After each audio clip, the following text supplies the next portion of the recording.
When I first got started with human design, I dove into it from the lens of, wow, this is a tool that could really help me get clear on my personal brand. And it has helped me a ton, let me tell you.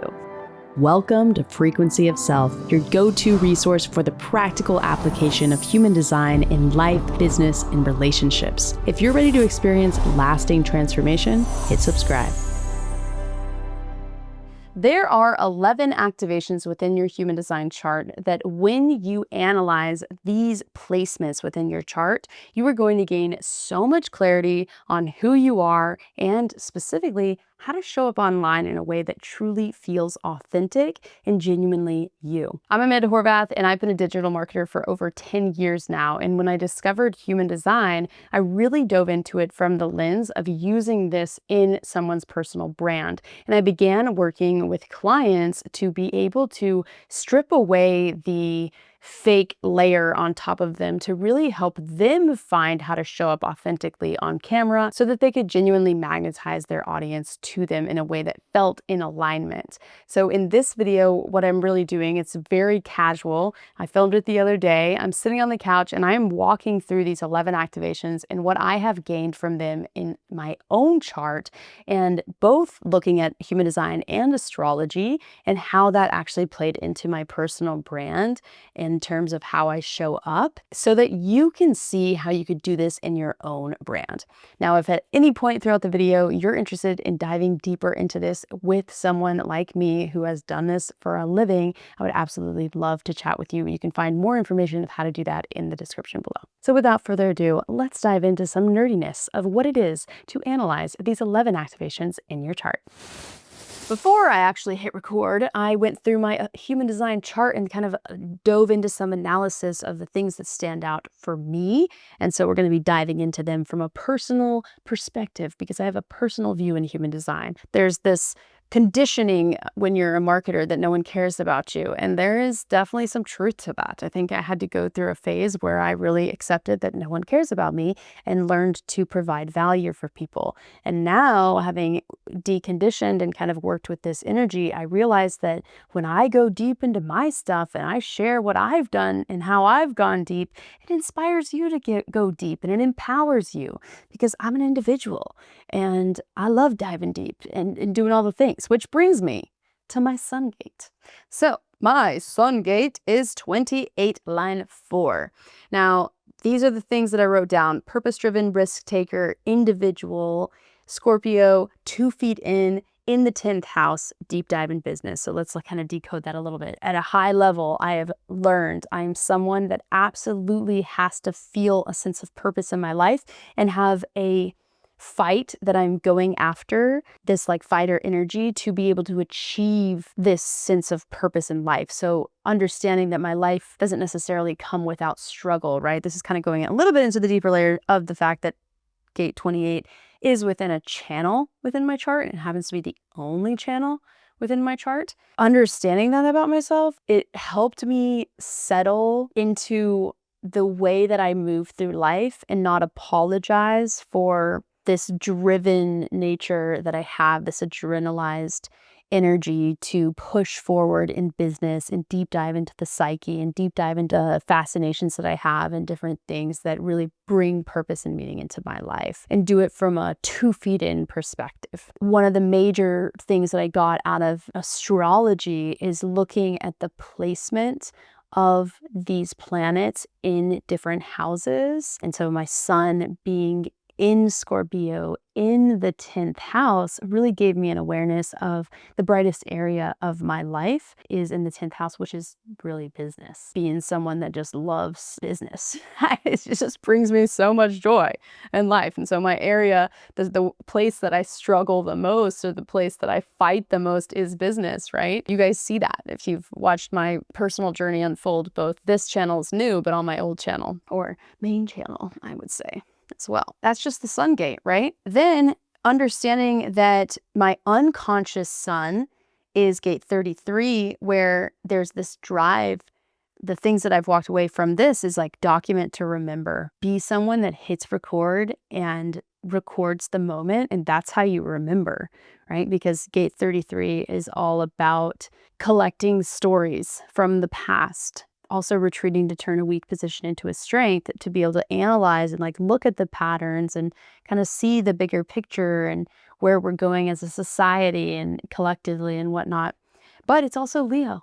It's about being seen. It is about like, I want to be seen. Hi. And that was like so interesting for me to realize about myself because I'm a Scorpio, this deep diver. I want to dive into the psyche and the darkness. But then there's also this Leo component that's more like fire, this sense of like wanting to be seen. It's all about sharing, being part of the collective circuit, leading from behind. So I'm not the leader that's like in your face necessarily, like we need to go there and we need to do this. It's more of like being the person leading from behind, but still being a leader. It's like, hey, I'm kind of noticing these are the things that are happening and maybe we need to go this direction because of that, like that kind of thing. Understanding that consciously I'm this, but unconsciously I'm this, and that's driving the ship forward just as much. And the value that I've gotten by leaning into my unconscious sun has been profound. It's actually the reason that I disappeared off YouTube for a year, giving myself permission to retreat. It was fantastic. I loved it.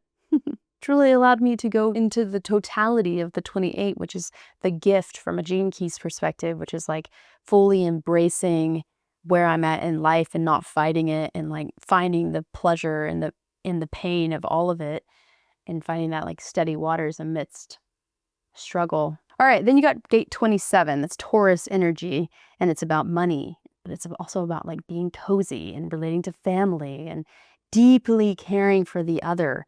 And it's what grounds me. I am grounded by caring for other people. And yet, it's in a center that is undefined, which means I only have potential energy to care, which has been really helpful to understand about myself. Understanding, do you know when enough is enough, is so important. That brings me to the next aha of this, is that give from a full cup and you never run dry. The first time that I heard that phrase, I was like, what? It doesn't make any sense. But now I'm like, oh, it totally makes sense. If you start noticing your cups getting dry, or if I start noticing my cups getting dry, then I had to take that time and say enough is enough. Like, it's time for me to fill my cup so that I can get back out there and give more. So self-care is essential, and I have that limited energy. So that's really the grounding force, and it's tribal energy as well. So it's really about taking care of the people around me and also people in my online community as well. And then we have in my unconscious earth is 19.1, which is being really sensitive to resources, having a sensitivity to the needs of my community as well. This was a huge realization when I first discovered my human design chart.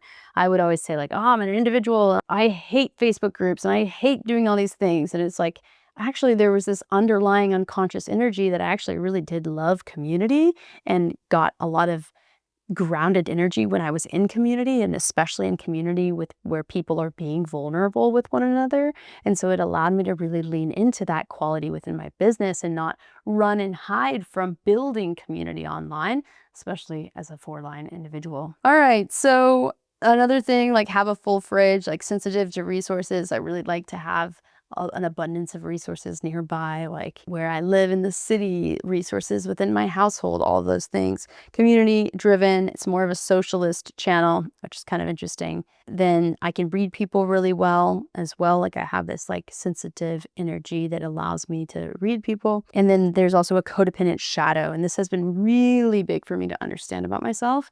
There's a tendency to want to just like, oh, can I just hire someone to do this for me? So many of us have that, especially in business. And in reality, I needed to really learn how to do it myself and be a sovereign being and make it happen on my own so that I'm not leaning into that codependent nature, because there's a side of me that when I do lean into someone, it's like all my power kind of goes away because I am that individual, right? So these 4 gates make up my incarnation cross, and they're something that really drives my path forward in terms of the purpose that my life is here to have, right? So it's a combination of these things. And I say all these things like they're black and white. It's all an experiment, right? It's not like I take this on and now I embody it and I hold myself back because it says that I should do these things and blah blah blah, right? No. Don't do that. So where to next beyond your incarnation gates? I highly recommend looking at your north nodes, both south and north. So your south node is where you're coming from, and your north node is where you're going to. It's the energy that you're moving towards in this lifetime. The south node is an energy that you're really naturally gifted at. It feels good. And the north node is something that you're kind of growing into. You have to kind of still develop these qualities and skills of yourself. So learning the trajectory of this especially from a sign perspective, can be really beneficial. This was one of the things I got from laying astrology over the human design chart. So my south node being Cancer and my north node being Capricorn means that I'm moving from more of this homebody energy that's highly emotional, that we can see here, like emotional, caring, sensitive, but also provocative nature. It leans into trial and error. It's about family. It's in the 7th house for me, which is the placement of it. And I can have this tendency to be the people pleaser and the mediator, right? Especially with a completely undefined solar plexus. That energy then moving towards the north node, which is Capricorn, which is more work, right? It's like it's ruled by the 10th house, which is where my sun is.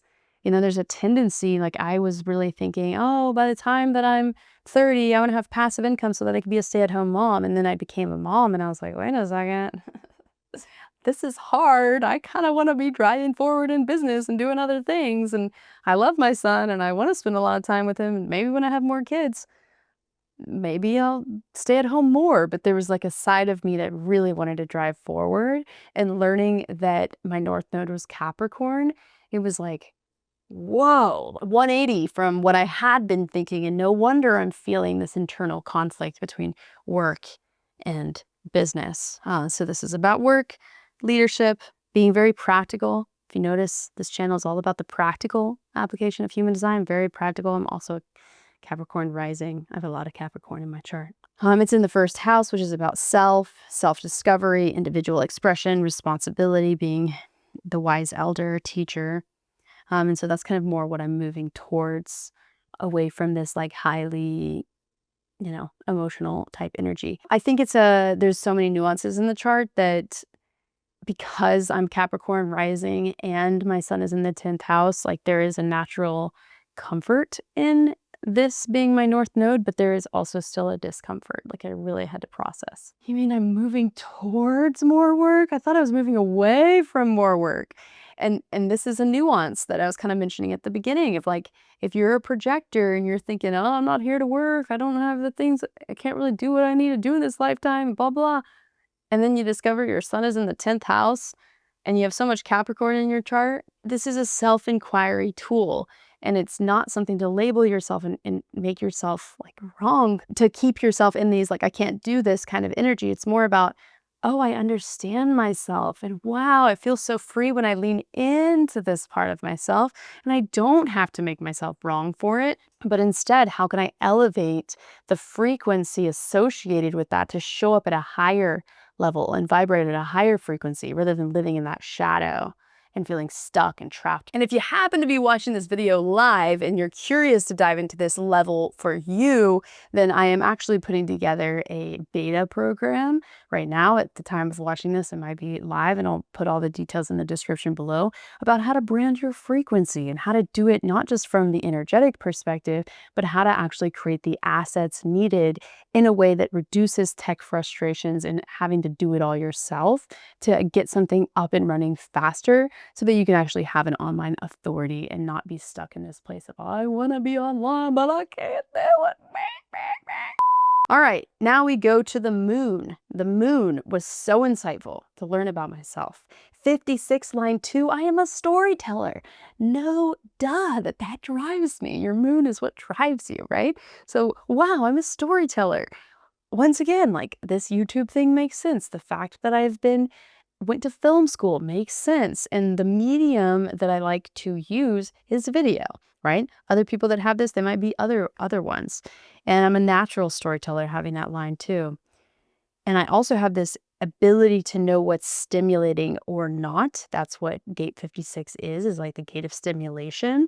And it's experiential, in that My beliefs, the way that my voice speaks is through I believe, I believe, I believe, because that's how Gate 56 talks. And it's based on my personal experiences. I believe this because of this. It's not, I think this because of these facts, right? And understanding that I lean more into the experiential side of life rather than the highly logical, like fact-based person. Like I'm way more on the experiential side and love that area. Like I always use the example between those two aspects of oneself of like it's the Christian that is on the logical side. They're going to pull out a certain verse and they're going to make a logical argument and it's going to be all founded in scripture and all the things. And then there's the experiential person that's like, I felt the spirit and so I believe, right? It's like, that's me. I'm more on that side. Then we have the unconscious moon, which was fascinating for me to learn about myself. This is right there in the chart, gate 25 in the G center, which is a big part of how my direction gets formed, is like it's inconsistent because it's in an undefined center, and yet this is one of those qualities that begins to shift my direction in life. It's part of the channel of the shaman, which this 25-51, it has the ability to remain innocent amidst these shocking situations. Like if you think about a shaman that is going to run an ayahuasca ceremony, right, or have an ayahuasca ceremony, everyone's going to take this medicine and there's going to be some shocking experiences that go down, but that person's able to hold steady, hold the innocence so that everyone has a safe experience. So it's really like that container. So there's this element of 25 that's very spiritual, right? And so there's a drive that I have within me to be more that and to lean more into that quality. And so that's one of those other things that has made me like feel, okay, like I'm not crazy for wanting to dive into this stuff and doing it from a place. This is also Aries energy, a warrior archetype, right? Like being that warrior, but maintaining that innocence, and is also highly competitive because it's that Aries energy, right? So Aries is like the warrior, but also kind of like bold and in your face and has this fire element to it. And when you look at my astrology chart and you're looking at the elemental breakdown of my chart, I have very little fire in my main astrology chart because it's only looking at the conscious side. And yet there's this unconscious side that has so much fire to it, right? And I'm driven by that competitive nature of the Aries in this gate 25. Now, the next one I'm going to talk about was one of those that I first grabbed onto immediately because when I read Ra, the founder of Human Design's description of Mercury, my ears perked up because it was like the message or how you communicate with the world. And I was like, how I communicate with the world. This is all about personal branding and I need to know more. So I dove into Mercury. And for me, it's gate 43. And this is the gate of insights. I communicate via insights. And it's not from a place of logic. And it's not from a place of experiential learning. It's from a place of, I just know this. This just came through for me. I don't know where it came through, but there's this insight and I'm going to share it with you. So it's about communicating insights, also very individual focused in terms of the circuitry of human design. Let go of others' thoughts. There's a depth quality to this gate that is very real in regards to someone else might tell me like, no, I don't think that's worthwhile. And I'm like, psht, moving on. Don't want to hear it. I'm going to go my own way, do my own thing. There's 3 deaf gates in the entire chart and I have all of them and I have one of them 5 times on my chart. So it's 43, 38, and 39 are the deaf gates. See things before they happen. I feel like gate 43, at least my personal interpretation and experience of it, whether you are traditional human design and feel like I'm speaking garbage, that's fine. This is just my experience of life and hey, I'm going to share it. I believe that gate 43 kind of has an attunement to things before they happen. Like, and we're tuned into the frequency of mutation, and we're really the ones that are bringing that mutation forward, and often bringing it forward in a way that the society or the collective might not be ready for it just yet. but we know for whatever reason, there's an inner knowing that this is where we're going. And people, it's just a matter of timing of whether people are going to see that or not. So really accepting that about myself and kind of like embracing this like freak within me that like some people are going to see me as a little bit weird, a little bit strange, and that's okay. And they might not be my people, right? And they can leave if I'm torturing them or whatever, right? They can click out of this video and watch, or people can hear it, right? But that's ultimately what I'm communicating is insights. And ideally, I get invited to share those insights as a projector. It's also Scorpio, right? And understanding when I look at this from astrology perspective, the Mercury is how your mind works, which is really interesting. And so my mind works with this Scorpio energy, which is very much like diving into darkness, doing a lot of shadow work, like always like looking for this energy of like what's behind that energy and like let's go deeper and wanting to dive deeper into the psychoanalysis and all the things. Some people don't like to swim on the deep side of life. Some people want to stay on the shallow side, and I can be too much for those people. But I've learned once again, I'm too much and it's okay. And that's what human design is like understanding I am this way, and if people don't like it, they're not my people. And it doesn't mean that I will justify staying this like negative frequency, but instead work with myself to kind of elevate the frequency that I'm operating or the vibration that I'm operating at within these like anchor points that I have in my life, and playing with them and observing them from a place of like it being fun, right? Because hey, my mind's in Scorpio. Okay, our final one is Saturn. And Saturn is a fascinating planet. Saturn is the planet of discipline and an area of growth within your life. It's kind of this reckoning area that if you're not really embodying this quality, then life's going to show you. You're going to be taught a couple of things to have to come back to it. And so it's like a energy that or frequency within your life that you really can't ignore. And for me, it's gate 60.5. So I wrote down, it's Aquarius energy, highly mutative. This is all about mutation and shifting the frequency of something, and not even shifting the frequency of something, creating something entirely new. If you think about the COVID virus and when the virus mutated, what happened? Lockdowns. Oh my God, terrifying, right? Like it was just really scary. And that's how people feel about mutation. They don't really like it because it's bringing about something totally new that they don't understand. Also, the keynote of this is that the first step to transcendence is to accept the limitation. And this has been a profound teaching in my life.